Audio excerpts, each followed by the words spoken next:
بسم اللہ الرحمن الرحیم۔ السلام علیکم۔ رات کا کھانا تیار کر کے میں فارغ ہوئی تو باورچی خانے سے نکلتے ہوئے میری نظر دیوار پر لگی گھڑی پر پڑی۔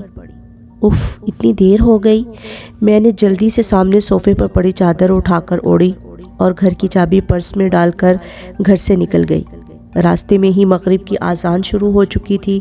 بچے کہیں گے آج مما ہمیں ٹیوشن سے لینا ہی بھول گئی، میں سوچتی ہوئی تیز تیز قدموں سے ان کے ٹیوشن سینٹر کی طرف بڑھ رہی تھی۔ مما، آپ نے اتنی دیر لگا دی؟ 7 سالہ ریحان شکایتی نظروں سے مجھے دیکھتے ہوئے بولا، جبکہ 6 سالہ انم بھی منہ پھلائے چل رہی تھی۔ مجھے اس کا منہ دیکھ کر بے ساختہ ہنسی آ گئی۔ اچھا سوری بابا، آئندہ خیال رکھوں گی، ایسی غلطی دوبارہ نہیں ہوگی۔ ہم تب مانیں گے آپ کی بات جب آپ ہمیں ہفتے کو نانوں کے گھر رہنے دیں گی۔ انم ریحان کی شرط پر میں نے ہنس کر حامی بھر لی۔ جلدی چلو، تم لوگوں کے بابا بھی گھر آنے والے ہوں گے۔ میں دونوں کا ہاتھ پکڑ کر سامنے والی گلی میں داخل ہو گئی۔ یہ راستہ شارٹ کٹ تھا، ادھر سے جلدی گھر آ جاتا تھا۔ ویسے تو میں روڈ سے ہی جاتی تھی، زیادہ تر اس گلی میں سے گزرتے ہوئے کتراتی تھی۔ اف مما، یہ کتنا ڈراؤنا گھر ہے، اس گھر کو دیکھ کر ڈر لگ رہا ہے۔ ریحان ہاؤس نمبر 450 کو دیکھتے ہوئے بولا، جو بالکل اندھیرے میں ڈوبا ہوا تھا۔ عجیب وحشت برس رہی تھی۔ اس کی بات پر میں دونوں بچوں کو لے کر جلدی سے آگے بڑھ گئی۔ رات کام سے فارغ ہو کر بستر پر لیٹی تو بے ساختہ نظروں کے سامنے وہ گھر آ گیا۔ اس گھر سے میرا ماضی جڑا ہوا تھا۔ میں آہستہ آہستہ اپنے بیتے ماضی کو سوچنے لگی۔ میرا نام علینا ہے، ہم 3 بہنیں اور 1 بھائی ہیں۔ میرے بابا آرمی میں ہوا کرتے تھے، جبکہ اماں سادہ سی گھریلو خاتون تھی۔ میں انٹر میں تھی تو بابا نے اماں کی خواہش پر بڑا گھر لے لیا، کیونکہ جس گھر میں ہم تھے وہ گھر ہمیں کافی چھوٹا پڑ رہا تھا۔ جس دن بابا نے نیا گھر لیا ہم سب بہن بھائی بہت خوش تھے۔ 2 منزلہ یہ بنگلہ نہایت خوبصورت تھا۔ نیچے والے حصے میں 3 بیڈ روم، بڑا سا ٹی وی لاؤنج اور ڈرائنگ روم اور باورچی خانہ تھا، جبکہ اوپری حصے میں 2 bed room, T V lounge اور ایک اسٹڈی روم تھا۔ چھوٹا سا باغیچہ تھا جس میں نیم اور بیر کے درخت لگے تھے اور کار پورچ اتنا تھا کہ ایک گاڑی کھڑی ہو جائے۔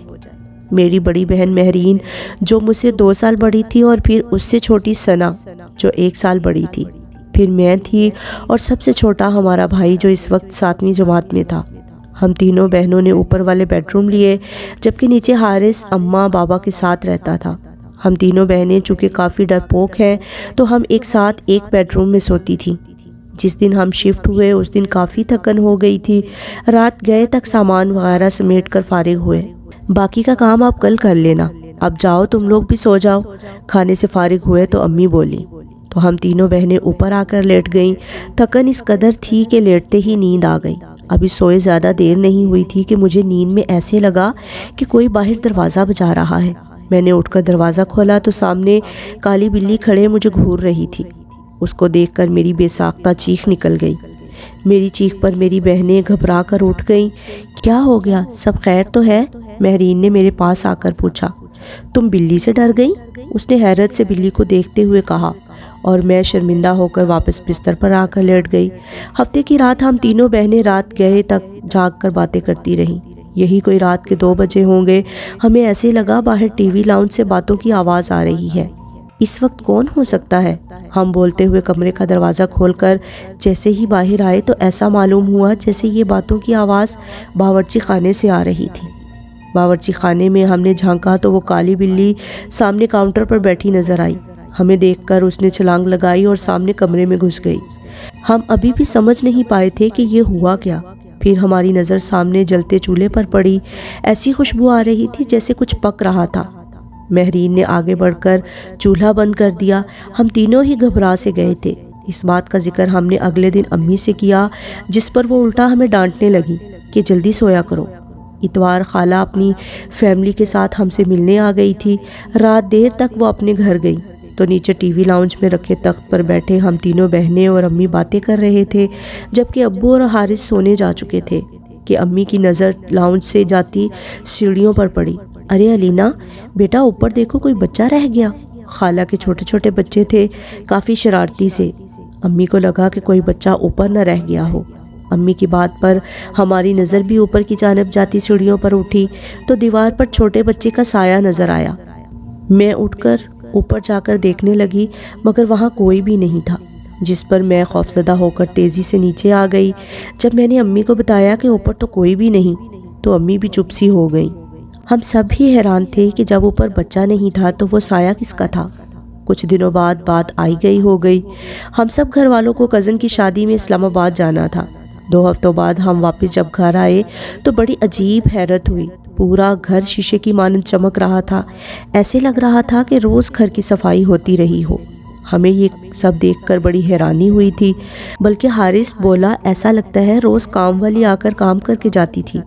میں منہ دھونے کی غرض سے غسل خانے میں گئی تو غسل خانے کا گیلا فرش دیکھ کر مجھے حیرت کا دھچکا لگا۔ ایسا لگ رہا تھا جیسے کسی نے غسل خانہ استعمال کیا ہو۔ پھر تو یہ معمول بن گیا، گھر کے افراد گھر سے باہر ہوتے تو غسل خانہ بھی استعمال ہوتا اور باورچی خانے میں بھی رات گئے کھٹر پٹر کی آوازیں آتی۔ ہم لوگوں کو وہ کالی بلی مستقل گھر میں گھومتی ہوئی نظر آتی۔ ہم لوگ اب آہستہ آہستہ ان باتوں کے جیسے عادی ہوتے جا رہے تھے۔ جب وہ ہولناک واقعہ رونما ہوا جس کے بعد ہم نے فوراً وہ گھر چھوڑ دیا۔ رات کے کسی پہر امی کی آنکھ کھلی تو انہیں محسوس ہوا کہ چھت پر کوئی ہے۔ وہ سمجھی ہم بہنیں سونے کی بجائے گپوں میں مصروف ہیں۔ وہ دبے قدموں سے چھت پر آئیں۔ وہاں گول دائرے میں 10-12 عجیب شکل والوں کو بیٹھے دیکھا۔ وہ منظر اتنا خوفناک تھا کہ امی بے ہوش ہو گئیں۔ فجر کی نماز کے لیے جب ابو اٹھے اور امی کو کمرے میں نہ پا کر لاؤنج میں آئے تو انہیں سیڑھیوں پر امی اوندے منہ پڑی نظر آئیں۔ ہوش میں آنے پر جب امی نے رات والا منظر بتایا تو ابو نے فوراً فیصلہ کر لیا کہ یہ گھر چھوڑ دینا مناسب ہے، اس سے پہلے کہ کوئی بڑا نقصان ہوتا۔ ہم نے وہ گھر چھوڑ دیا۔ آج اتنے برس گزر جانے کے بعد بھی سوچو تو خوف کی سرد لہر ہمارے جسموں میں دوڑ جاتی ہے کہ ہم 6 ماہ جس کو بلی سمجھتے رہے در حقیقت وہ ایک جن تھا۔